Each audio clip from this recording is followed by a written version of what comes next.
mayoría de los católicos se escandalizan cuando les decimos que han hecho de María una diosa. Pero es que si nos vamos a la evidencia, esa es la realidad. Y hace unos días tuve un diálogo con un católico y esto fue lo que pasó. Jesús murió. ¿Tú crees que Jesús murió, verdad? Sí. ¿Murió por sus pecados o por nuestros pecados? Por los pecados del mundo. Ok. María murió, ¿verdad? Sí. ¿Por qué pecados murió? ¿Por los del mundo o por los de ella? Por los de la humanidad. ¿María murió por los pecados de la humanidad? Por todos los pecados de la humanidad. María. Y esto lo pueden tomar como un católico aislado por ahí, ¿no? Que termina diciendo cualquier cosa, pero vaya sorpresa. Dante Urbina, que para muchos es el mejor de los debatientes, dijo lo siguiente. Pues bien, también ciertamente podemos decir, tanto amó María al mundo que entregó a su único hijo, para que todo aquel que crea en él no se pierda, mas tenga vida eterna. Si viene del papismo, para mí es muy normal porque le han dado a María atributos que ella no posee y que ni siquiera ella misma se arrogó, ni siquiera el propio Jesús dijo algo sobre eso. Terminan definiendo dogmas que no se encuentran explícita ni implícitamente en las escrituras, incluso que nadie creyó en los primeros siglos de la iglesia, a lo cual se me hace raro porque ellos se basan en una regla, la regla de Lerins. ¿Qué quiere decir esto? La regla de Lerins presupone que se hace doctrina de lo que se ha creído siempre, en todas partes y por todos. Mi pregunta es, si esto no se creyó en los primeros siglos, ¿cómo llegó a ser un dogma de fe? Y les hablo rápidamente de un dogma, la Asunción de María, por ejemplo. Esto no fue creído por los primeros 5 siglos de la iglesia, y no te lo digo yo, ni otro protestante, te lo dice nada más y nada menos que Joseph Ratzinger, que terminó siendo Benedicto XVI, y cito, Altaner, profesor en Würzburg, había demostrado con criterios científicamente irrebatibles que la doctrina de la asunción en cuerpo y alma de María del Cielo era desconocida antes del siglo V. Por tanto, no podía formar parte de la tradición apostólica y esta fue la conclusión compartida por los profesores de Múnich. Pero eso no es todo. En su mismo libro dice que cuando quisieron dogmatizar esto, se les consultó a todos los teólogos. Y cito, en este contexto quisiera contar un breve episodio que me parece que ilumina muy bien aquella situación. Cuando se estaba muy próximo a la definición dogmática de la asunción del cuerpo y alma de María al cielo, se solicitaron las opiniones de todas las facultades de teología del mundo. La respuesta de nuestros profesores fue decididamente negativa. Ahora pregunto, ¿dónde quedó la regla de Lerins? Que se hace doctrina de lo que se ha creído siempre, por todos y en todas partes. También les decimos que la primera vez que se mencionó algo sobre la asunción de María fue en los relatos apócrifos. Pero eso no lo digo yo, ni otro protestante. Lo dice el mismo Juan Pablo II, que es un santo de la Iglesia Católica que ya ha sido canonizado.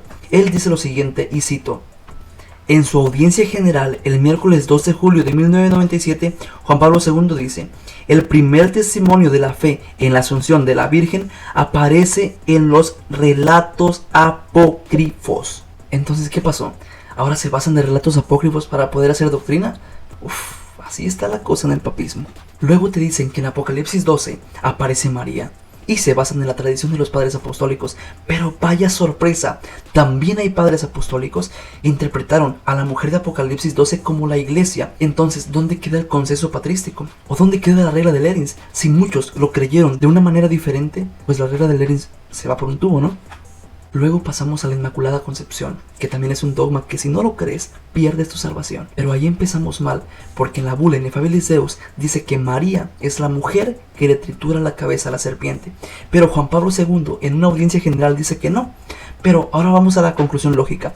Si el Espíritu Santo guió al Papa para poder hacer esta bula, y esta bula es infalible por la guianza del Espíritu Santo, yo pregunto, ¿el Espíritu Santo los guió a hacer una mala traducción? De hecho, los eruditos del hebreo afirman de que habían traducido mal y Juan Pablo II en una audiencia general lo acepta. ¿Dónde quedó la infalibilidad? Yo pregunto, ¿el Espíritu Santo los guió a un error que posteriormente fue expuesto? Y puedo seguir y desmontar falacias de petición de principio, falacias Deus ex machina. ¿Qué quiere decir esto? Que apelan al poder de Dios para poder afirmar cualquier cosa. Y entonces ya no hay límites. Si yo apelo al poder de Dios para poder afirmar lo que a mí se me da en gana, puedo afirmar lo que sea, porque le salgo con la falacia. ¿Acaso crees que Dios no tiene el poder para hacer eso? Ahora yo pregunto, ¿quién murió por ti? ¿Acaso fue María? ¿Quién se entregó por ti? ¿Quién se despojó a sí mismo tomando forma de siervo? ¿Fue María? De hecho, cuando Pablo le escribe a los corintios por el problema que había entre los hermanos, muchos decían, yo soy de Pablo, yo soy de Apolos, yo soy de Cefas, y Pablo les hace una pregunta. ¿Fue crucificado Pablo por ustedes? Y ahora yo les pregunto, ¿fue crucificada María por ustedes?